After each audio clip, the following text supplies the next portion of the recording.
The sudden death of a dear friend who was known in the community for feeding the vulnerable made me go back and reflect on ayat 8 and 9 in Surah Al-Insan. So let's dive in and see what we can learn.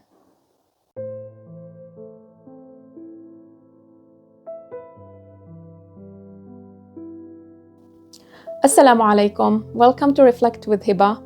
My name is Hiba, and on this channel we reflect on ayat and see what lessons we can implement on our daily lives. Today we're going to reflect on ayat 8 and 9 in Surah Al-Insan, where Allah subhanahu wa ta'ala says, أعوذ بالله من الشيطان الرجيم بسم الله الرحمن الرحيم ويطعمون الطعام على حبه مسكينا ويتيما وأسيرا إنما نطعمكم لوجه الله لا نريد منكم جزاء ولا شكورا.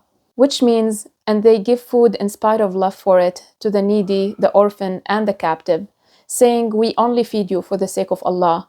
We wish no reward nor gratitude. My friend who passed away was an embodiment of this ayah.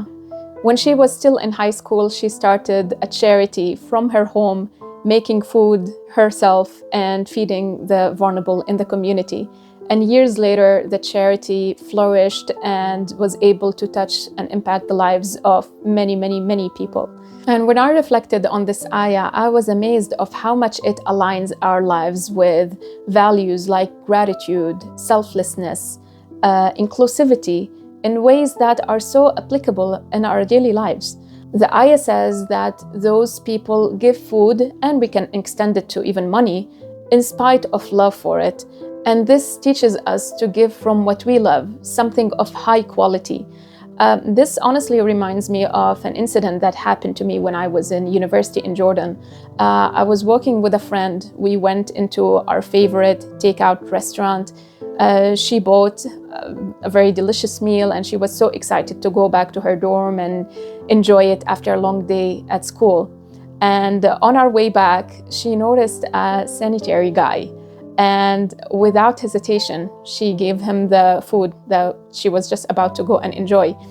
The look on the man's face made his day and made her day. And I still remember this incident until this day.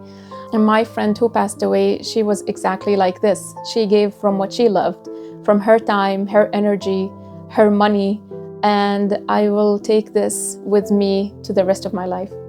Number 2 is the ayah mentions 3 specific groups of people: the orphan, the needy, and the captive.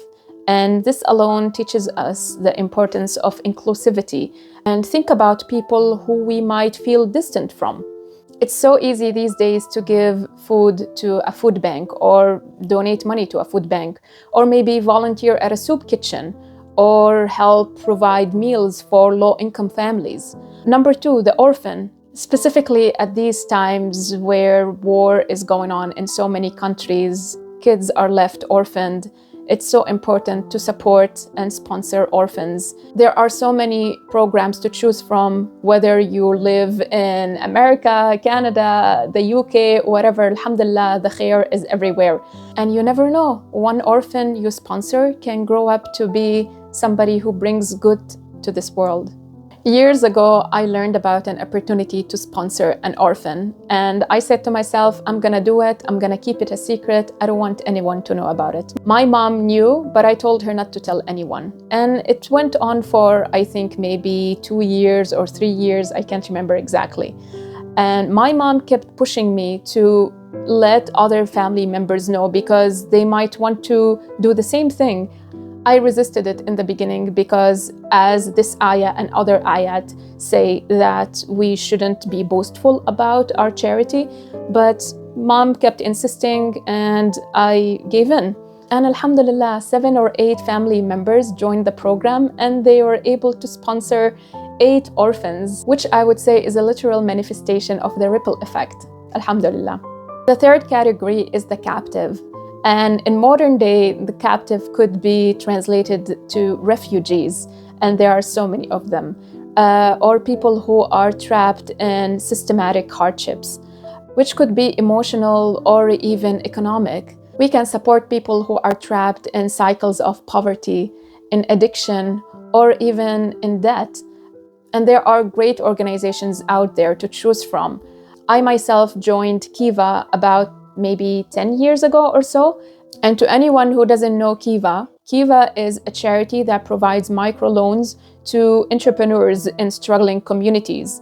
And the khair and goodness they were able to do is beyond description. I will link their website in the description of this video, and I highly recommend you to check it out. And the third reflection is selfless intentions. This ayah offers a great reminder to purify our intentions and give only for the sake of Allah through serving humanity. Perform acts of goodness anonymously, maybe pay for a stranger's meal, and most importantly, avoid publicizing charity on social media, except in the cases where you know that publicizing will make more people aware of this charity and more people will give. And lastly, gratitude. Giving from what we love reminds us to be appreciative and grateful for what we have, and reminds us that there are people who are deprived of that. So practice gratitude daily through reflecting on the privileges we have, whether it's a hot meal or maybe a clean cup of water, and let this gratitude inspire generosity. Also, as part of gratitude is not to take things for granted, is not to waste food, and is to appreciate the small pleasures we have in life. I dedicate this video to my beloved friend, and I pray that her memory inspires me and the rest of the Guelph, Ontario community to spread goodness and generosity. What is one thing you take from these two beautiful ayat that you will be applying in your daily life? Let me know in the comments below. If you enjoy this kind of content, please consider subscribing to this channel so we can reflect and grow in Deen together. Assalamu alaikum.